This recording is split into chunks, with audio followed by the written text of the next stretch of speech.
back on Up and Adams. My next guest, NFL All-Pro, Pro Bowler. Of course, he went off in Week 3, by the way. 135 total yards, 2 touchdowns in the win over my lowly Chicago Bears. You really put it to him, didn't you, Jonathan Taylor? I appreciate you for that. It was vital for us to get rolling back at home. It's always a great opportunity. It's tough to do that on the road, so I'm glad we were able to do it at home. Social media going crazy over the 29-yard touchdown run you had on Sunday. Please break it down for all of us. I want to know about the footwork, the cuts, the vision. Talk to me. Really, it just goes down to knowing the looks. Especially running into a pressure.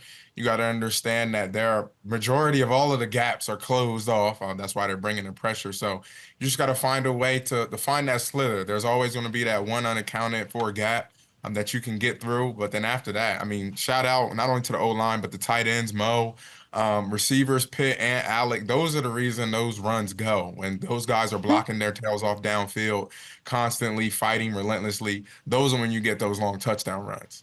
Well, watching the game, it was very clear to me that there is not a better running back in the league when it comes to patience.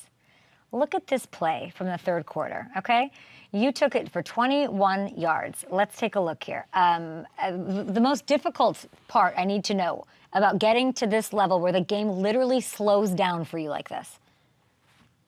It's really just understanding who you're going against. You got the flow of the backers, the flow of the defensive line.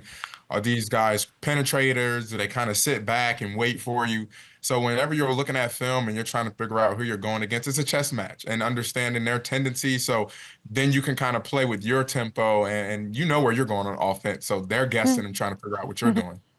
I know you trained, we talked in the offseason, you and I, about Frank Gore, and you trained with him to get your mind right, to get your body at the peak level that it needs to be to play the position the way you do.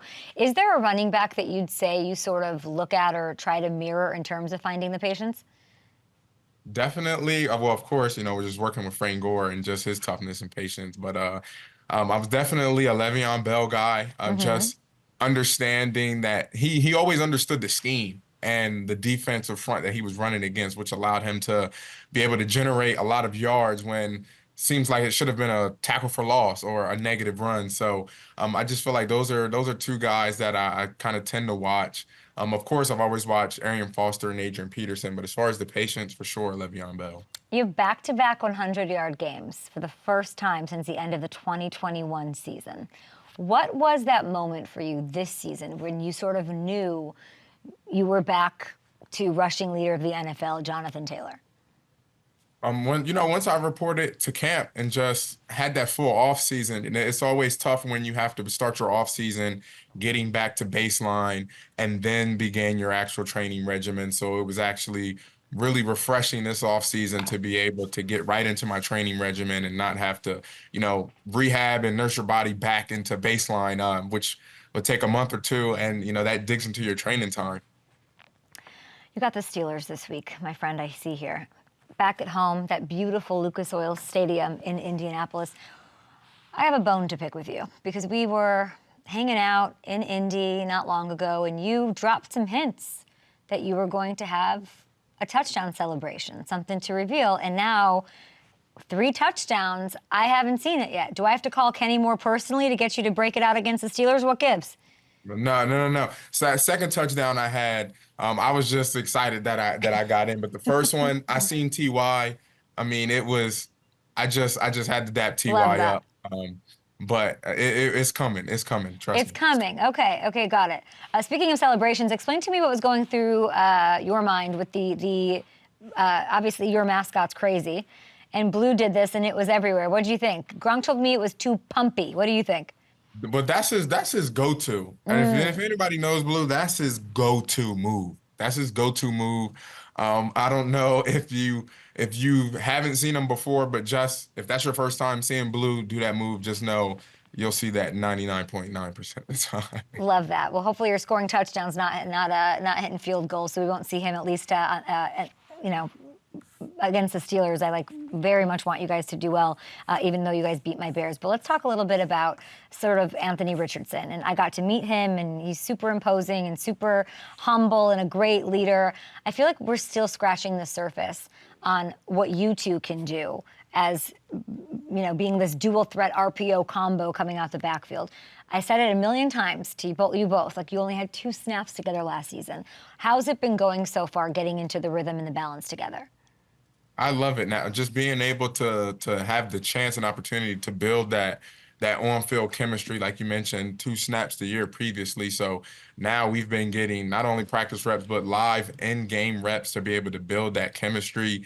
And defenses, they'll throw different things at us as the year comes along, but it's going to be exciting for me, and I can't wait to see how we grow and we learn, okay, this is something new that defenses are throwing at us now, specifically for us. So how are we attacking it? What are you thinking about when you see this certain front? Let's get on the same page. So I'm excited to not only what has happened so far, but what's going to come in the future. I'm excited for the Steelers, but they're undefeated. They're feeling themselves. It's going to be a tough road game for them, but they're tied for the second best rush defense in the entire league. They held Bijan to 68 yards. J.K. Dobbins only had 44 yards. Is it special to hang 100 yards against them? It definitely is whenever you go against a tough run defense, because that's a principle that they're building, basing their defense off of. Hey, we're going to establish a line of scrimmage. Guys aren't going to run the ball on us. So it's exciting because then I know the work that myself, the other running backs, and the offensive line put in throughout the entire week. Like you mentioned, it's going to be a tough game. Pittsburgh's always a tough game. So much respect for Mike Tomlin. He always has his guys ready, but we got to come in. Lucas Oil, I know it's going to be loud. I know the crowd's going to be in it. We got to feed off that energy. I know that there's a running back brotherhood at Wisconsin that runs deep. You're going to try to put it to Mark Sanchez and the USC Trojans this week.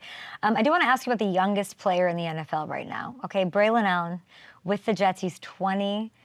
It's a lot of jokes about his 40-year-old quarterback, all of that, but he's really got a trusted role. He's got a major role in this Jets offense. Everyone thinks it's wild. Knowing him, is it wild to you?